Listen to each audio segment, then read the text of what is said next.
Halo Rebahaners, dimanapun kalian berada, bagaimana kabarnya? Semoga kalian semua sehat dan berasa di rumah kalian masih aman. Kali ini saya akan merangkum sebuah film yang sangat keren bray. Dimana film ini tidak pernah kalian request, tapi saya sudah menonton film ini beberapa kali dan merasa sangat terkesan dan membuat pori-pori kemaslahatan di tubuh saya terasa seperti ini baru ending yang mengencrotkan. Berbeda dengan film-film sebelumnya yang saya bahas, film ini bergenre drama fiksi ilmiah berjudul Limitless tahun 2011.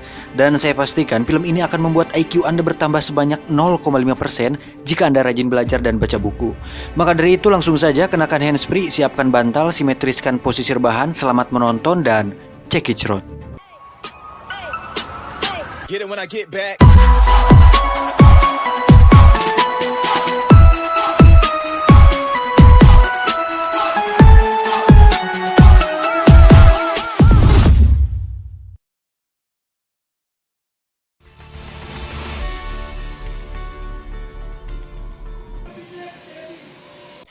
Film ini diawali dengan memperlihatkan seorang pria yang sedang berdiri di tepi gedung apartemen.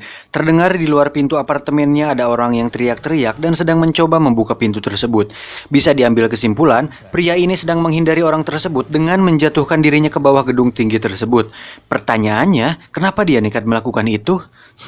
Mari kita ikuti alur kisahnya. You see that guy? Kisah akan berfokus pada seorang penulis amatir yang hidupnya berantakan dan lebih tepat disebut sebagai seorang pengangguran. Pria itu bernama Edward Mora, tapi sering dipanggil dengan nama Eddie. Hari-harinya sangat madesu sekali dan itu terlihat dari tulisannya yang tidak kunjung selesai. Tidak ada inspirasi, otak buntu, penuh dengan kegabutan yang membagongkan.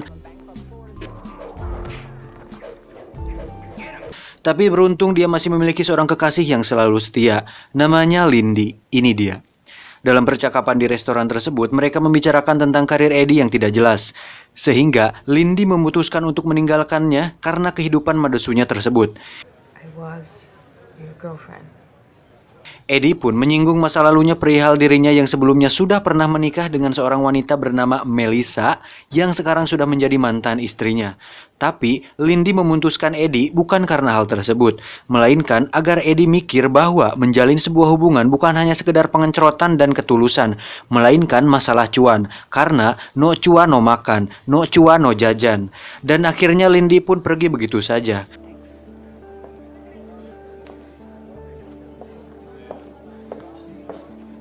Eddie yang kini sebatang kara pun kembali pulang ke kontrakannya. Di tengah perjalanannya pulang, tak disangka dia bertemu dengan mantan kakak iparnya yang berarti saudara mantan istrinya Melissa.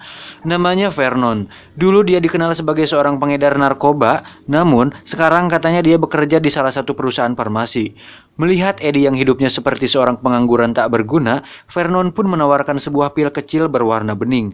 Dia mengatakan pil ini harganya sekitar 8 juta rupiah per pil dan rencananya akan diedarkan tahun depan. Pil ini diyakini bisa merangsang reseptor otak manusia sehingga siapapun yang mengkonsumsi pil ini akan bisa mengakses seluruh kapasitas otaknya, dengan kata lain jenius.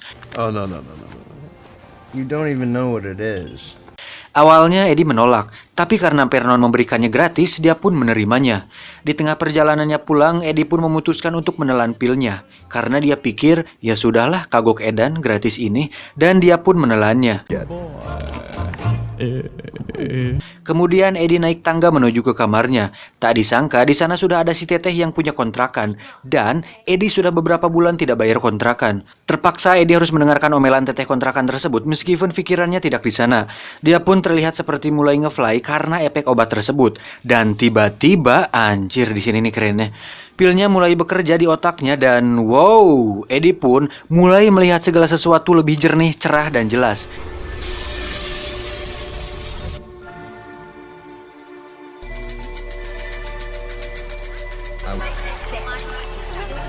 Eddie pun mulai fasih berbicara di mana dia dengan lihainya merayu si teteh kontrakan sehingga hatinya menjadi luluh. Eddie berkata, "Saya tahu teteh mungkin sedang pusing karena mata kuliah hukum teteh." Si teteh bertanya, "Bagaimana kamu mengetahui aku kuliah jurusan hukum?" Eddie menjawab, "Dari buku yang teteh bawa." Di situ pun dia bingung sendiri kenapa dia bisa tahu soal buku hukum. Setelah diingat-ingat, ternyata dulu waktu masih kuliah dia pernah pacaran dengan seorang wanita jurusan hukum dan dia pernah melihat buku semacam itu di kos-kosannya. Dia pun heran kenapa bisa ingat hal tidak penting seperti itu dan ternyata pil tersebut mampu membuat otak mengakses alam bawah sadar dan mengingat semua hal yang pernah dia dengar dan lihat selama hidupnya. Lalu, si Eddie dan si teteh kontrakan pun mulai berbincang-bincang santai dan alhasil, Eddie pun diberi keringanan pembayaran dengan membantunya menyelesaikan tugas kuliahnya dan dia mendapat sedikit hadiah pengencerotan dari si teteh. Setelah selesai dan masuk ke kamarnya, Eddie pun melihat kamar kontrakannya yang berantakan dan itu tidak bisa dibiarkan. Ternyata, selain ingatan, pil tersebut memberikan kewarasan dan inspirasi dalam tingkat yang lebih tinggi. Eddie yang pemalas pun mulai membereskan seluruh kamarnya. Setelah itu, dia mulai menulis dengan penuh inspirasi dan tanpa rasa lelah.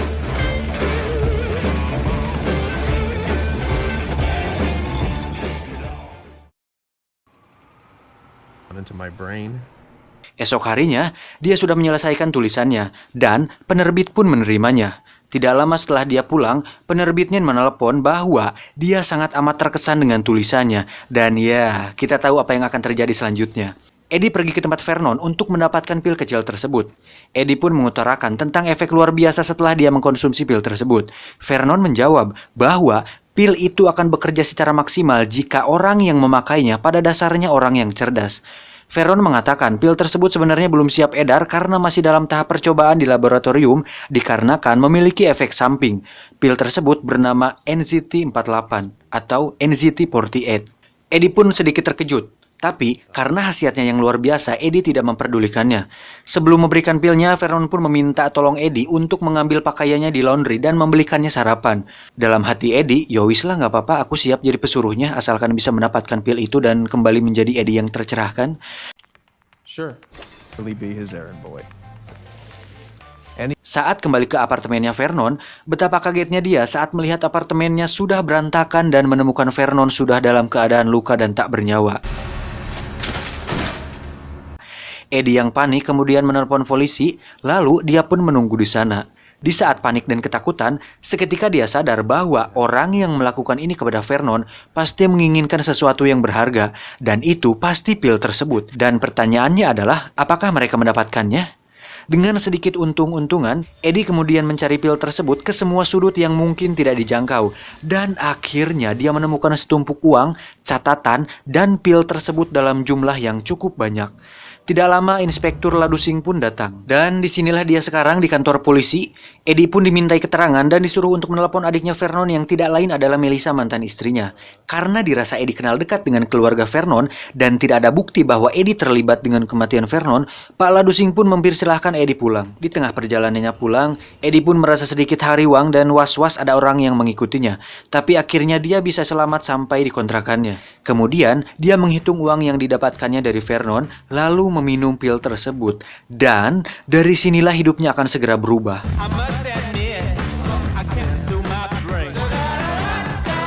Dengan sedikit uang yang dimilikinya, dikombinasikan dengan motivasi yang kuat dari pil tersebut, Eddie akhirnya bisa menyelesaikan bukunya dalam waktu 4 hari. 1 pil setiap hari dan kemungkinan-kemungkinan tak terbatas. Dan inilah Limitless.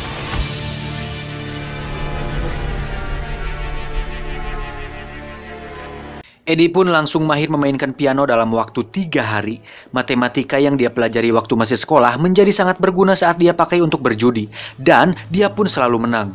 Olahraga pun menjadi menyenangkan, bahkan dia bisa mempelajari berbagai bahasa asing dalam waktu singkat.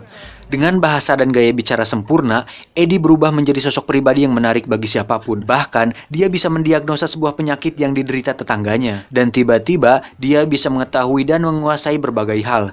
Orang-orang kaya dan intelek pun bahkan mendengarkannya saat dia mulai berbicara. Segala sesuatu yang pernah dia baca, dengar, dan lihat selama hidupnya, semuanya menjadi tersusun rapi di otaknya. Alhasil, dalam waktu singkat, Eddie menjadi orang paling jenius. Pergaulannya pun mulai luas, hingga dia diajak liburan ke tempat-tempat mewah bersama teman-teman elitnya tersebut.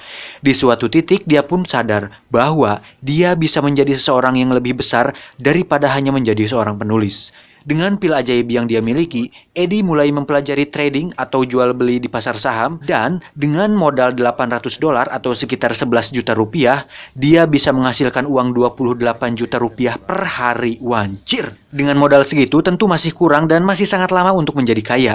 Akhirnya, Eddie memutuskan meminjam uang kepada seorang rentenir.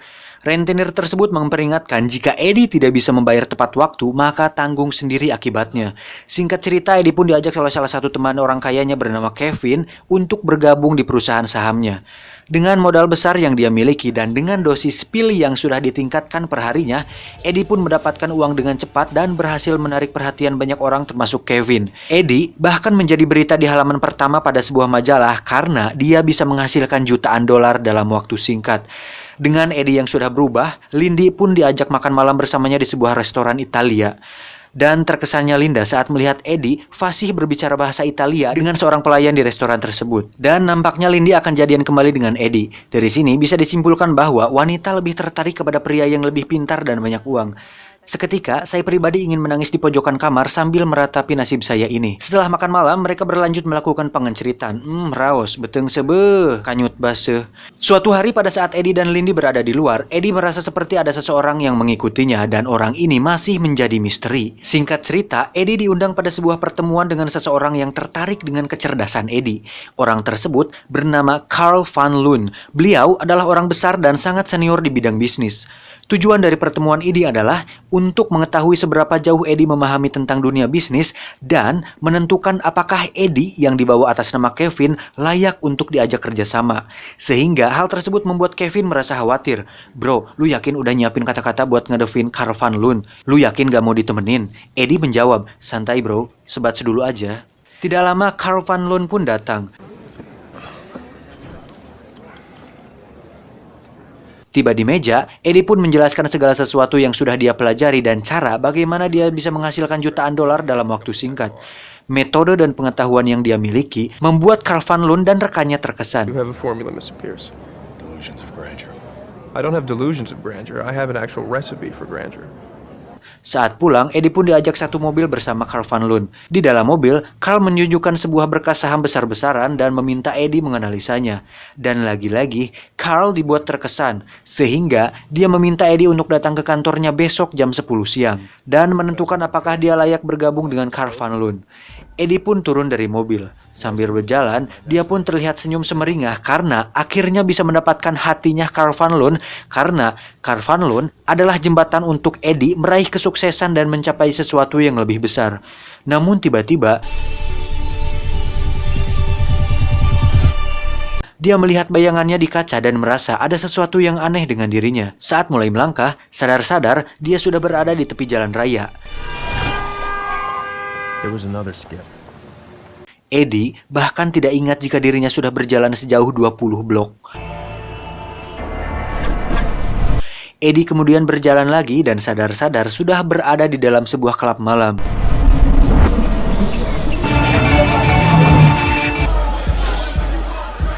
Setelah itu dia berjalan lagi dan bertemu dan mengobrol dengan banyak orang sampai-sampai sadar-sadar dia sudah bersama dengan seorang wanita di sebuah kamar hotel. Eddie sempat melihat seorang pria misterius yang mengikutinya tempo hari, namun lagi-lagi pria itu menghilang. Setelah enak-enak dengan wanita tak dikenal itu, Eddie kembali berjalan dan sadar-sadar sudah berada di stasiun kereta api. Di sana, dia tidak sengaja menyenggol sekelompok orang yang sudah siap mengeroyoknya.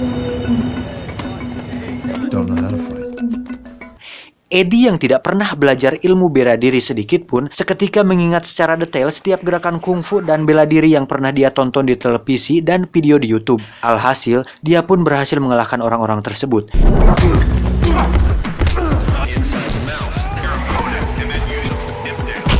Eddie kembali berjalan dan mulai berlari. Sadar-sadar, hari sudah pagi dan dia sudah berada di sebuah jembatan penyeberangan. Eddie bahkan tidak bisa mengingat apa yang dia lakukan selama 18 jam terakhir. Saat berjalan, Eddie merasa sakit pada bagian sendi sehingga dia berjalan pincang. Eddie seperti merasakan efek basian dari pil tersebut dan itu sangat tidak enak dan memang tidak enak. Dia pun kembali ke kontrakannya dan beristirahat sebentar. Saat bangun, dia pun mencoba menganalisa kembali berkas-berkas yang diberikan Karl Van Loon. Menyadari efek samping yang dirasakannya tadi, Eddie mencoba untuk tidak memakai pil ajaib tersebut saat menganalisanya. Alhasil, Eddie kesulitan berpikir dan sangat mustahil baginya bisa menganalisa berkas-berkas tersebut tanpa memakai pil ajaib tersebut. Eddie kemudian menelpon Kevin untuk membatalkan pertemuannya dengan Karl Van Loon. "Eddie, Slur, bisa batalin gak pertemuan hari ini dengan Karl Van Loon? Bilang aja gue lagi sakit." Kevin menjawab, "Bro, jangan bercanda lah. Jangan malu-maluin gue depan Karl Van Loon. Gue yang bawa lu. Nanti nama gue jadi jelek di depan dia. Berulah kades ya." Akhirnya, Eddie pun pergi bertemu Karl Van Loon tanpa memakai pil tersebut. Dan alhasil, Eddie terlihat linglung dan terbata-bata saat ditanya oleh Karl Van Loon.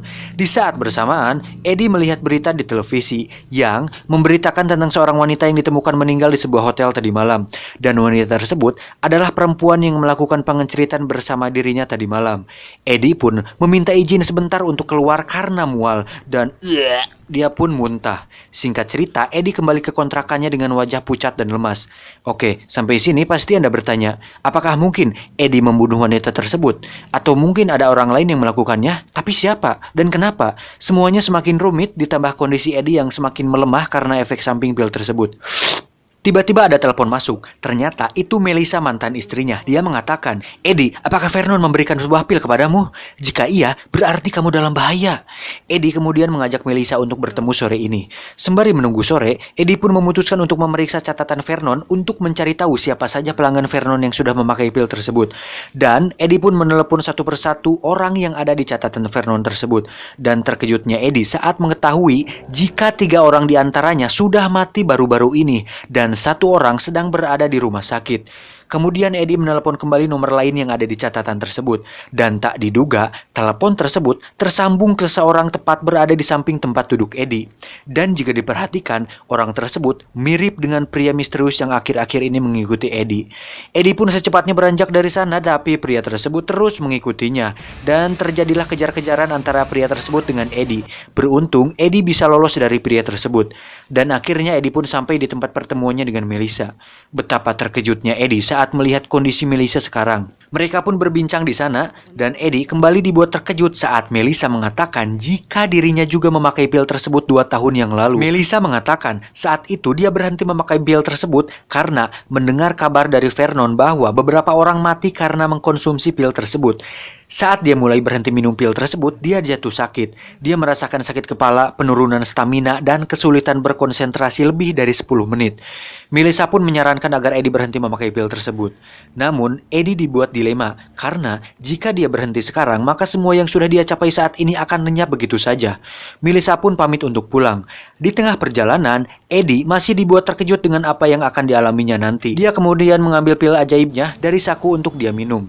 Tapi tiba-tiba si rentenir datang untuk menagih uangnya kembali. Eddie yang sedang lemah pun tidak bisa berbuat apa-apa. Dia pun dihajar oleh si rentenir. Dan tidak sengaja melihat pil tersebut di tangan Eddie, si rentenir pun mengambilnya. Dia bertanya, "Obat apa nih, Jing?" Eddie menjawab, "Bukan apa-apa bang, itu cuma bodrek buat sakit kepala saya." Rentenir, "Jangan ngawadul kamu, barang bagus nih kayaknya." Lalu si rentenir itu pun menelannya. Singkat cerita, Eddie pun mencairkan uangnya di bank untuk melunasi hutangnya kepada si rentenir. Dan saat itu pula, si rentenir sudah merasakan efek dari pil tersebut.